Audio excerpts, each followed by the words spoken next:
नमस्कार दोस्तों, कैसे हो आप सभी। आशा करता हूँ आप सभी मस्त होंगे, ज़बरदस्त होंगे। दोस्तों, आज हम बात करने जा रहे हैं रशिया यूक्रेन वार से रिलेटेड कुछ खबरों के बारे में, क्योंकि अभी हाल ही में एक खबर आ रही है कि रशिया ने पोलैंड में भी हमला कर दिया है, जो कि एक नाटो देश है।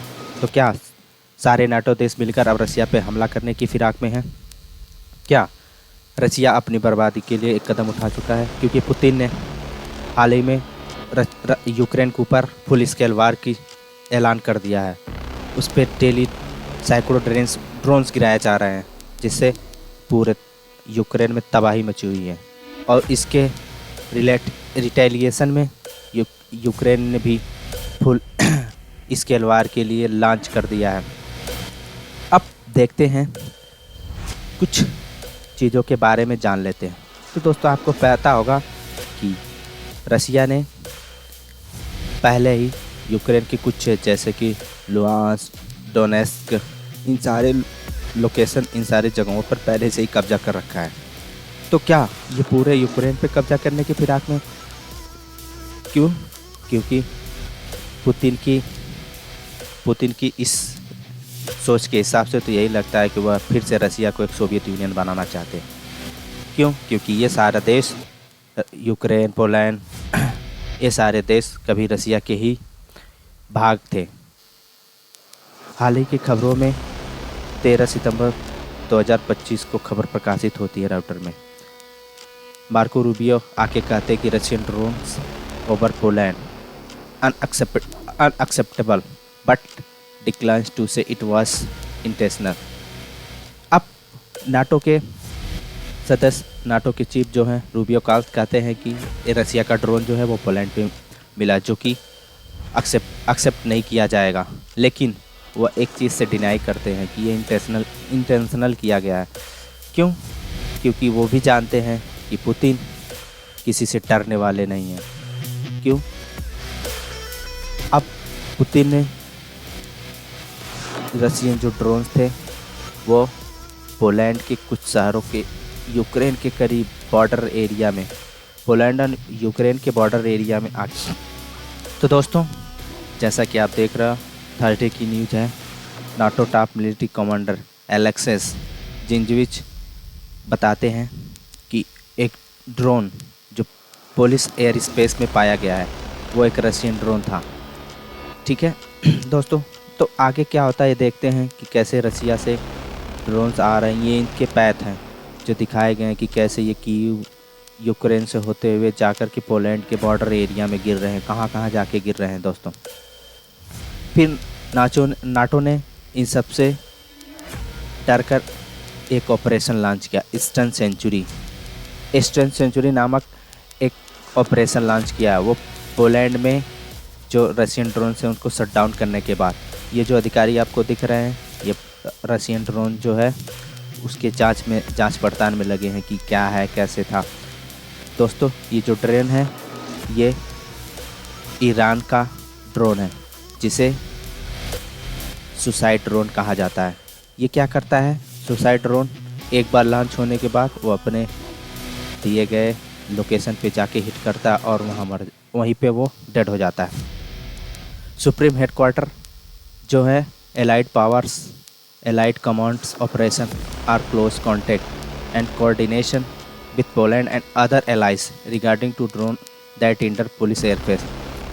जैसे ही रसिया का ड्रोन पोलैंड के टेरिटरी में जाके गिरता है तो सारे नाटो देश इकट्ठा होते हैं और अनाउंस करते हैं कि हम सब मिल कर के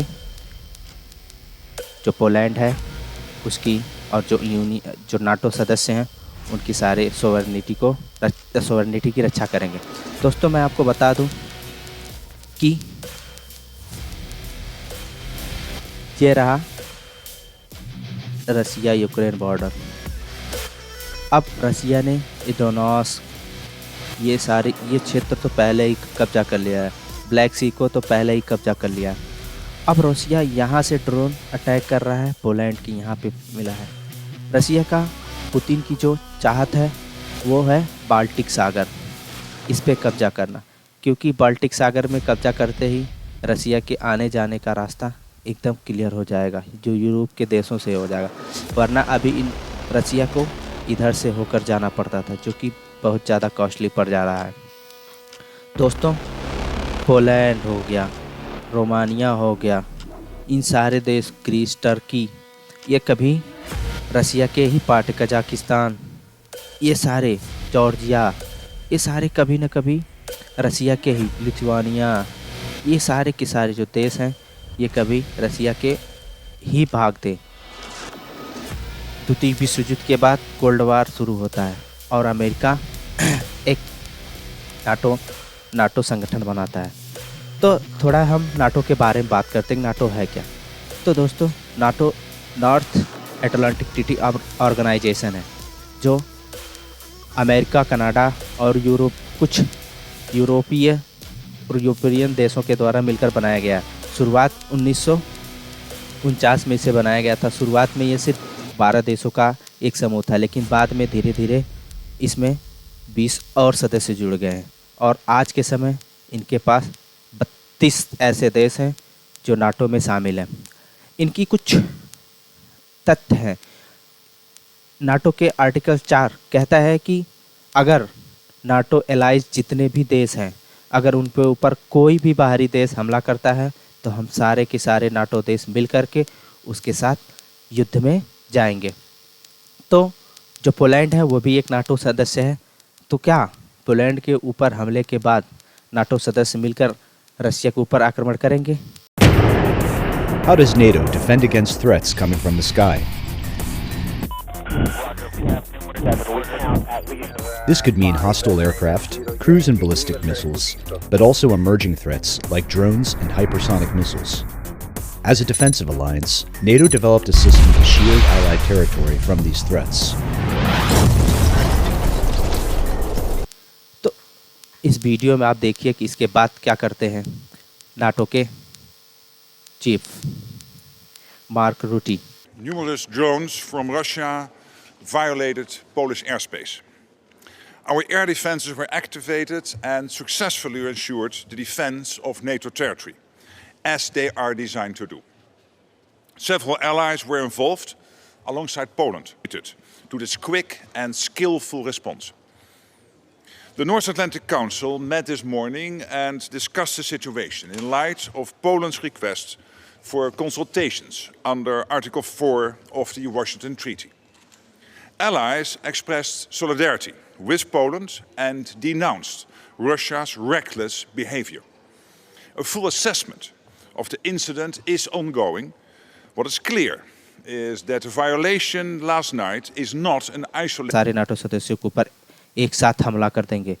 इसके बावजूद भी नाटो सदस्य नहीं मान रहे थे, तो पुतिन ने कैसे अपनी सबमरीन को, अपनी सारी जो जहाज हैं उनको नाटो देशों के इर्द गिर्द लगा दिया था डिफेंस के लिए। तो दोस्तों, फिर आते हैं पुतिन की मंशा के ऊपर।